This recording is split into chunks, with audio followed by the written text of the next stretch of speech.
This is All India Radio. The news read by Abhishek Kumar.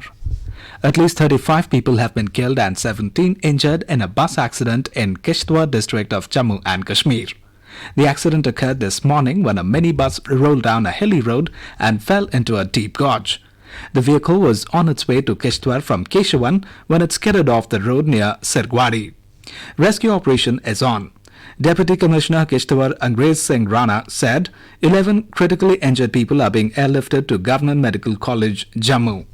President Ramnath Kovind, Vice President M. Venkaiah Naidu, Prime Minister Narendra Modi, Home Minister Amit Shah and J&K Governor Satyapal Malik have expressed grief over the loss of lives in the accident. They have wished a speedy recovery of the injured.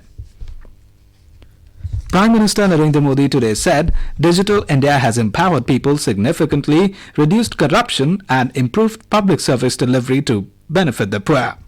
Mr. Modi said in a tweet that Digital India was launched on this day 4 years ago to leverage the power of technology and make it more accessible.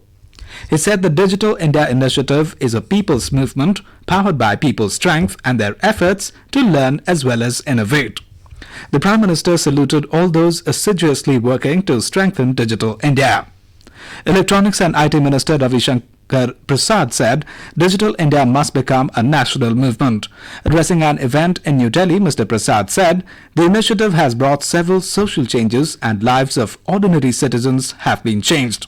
He said there is a need to popularize Digital India initiative so that people can take benefit of it.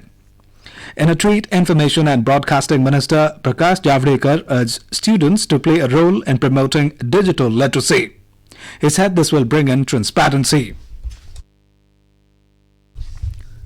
The government will introduce the new return system on trial basis on the second anniversary of Goods and Services Tax (GST) today.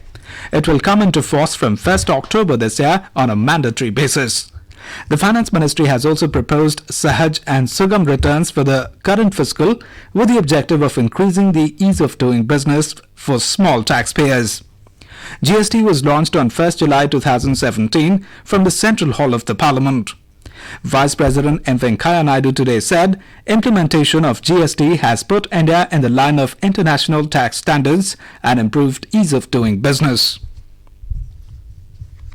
A special Delhi court today ordered framing of charges against industrialist Naveen Jindal and 4 others in a case pertaining to coal block allocation scam.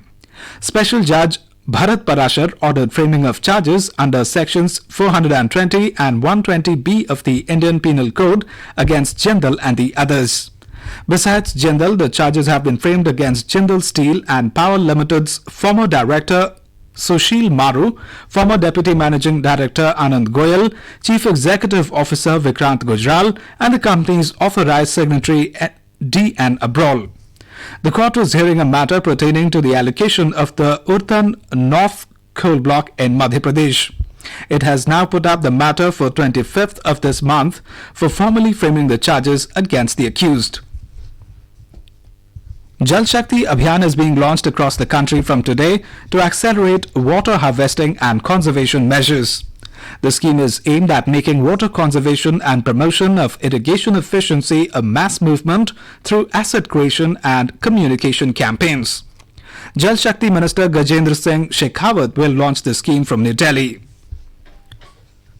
The centre will launch evening meal scheme similar to the midday meal scheme in Bihar for the children in acute encephalitis syndrome affected districts of the state.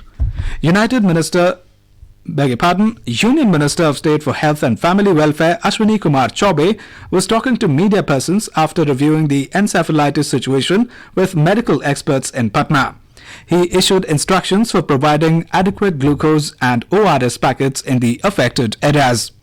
The death toll due to AES in Muzaffarpur district and its adjoining areas has touched 192, with 2 more fatalities reported in the last 24 hours. In the ICC Cricket World Cup, Sri Lanka were 84 no loss in 13.5 overs at Chesterley Street when the last reports came in. Earlier, West Indies have won the toss and opted to field against Sri Lanka. Sri Lanka still have a minute chance of making it to the semi-finals. For that, they have to win today against already out West Indies.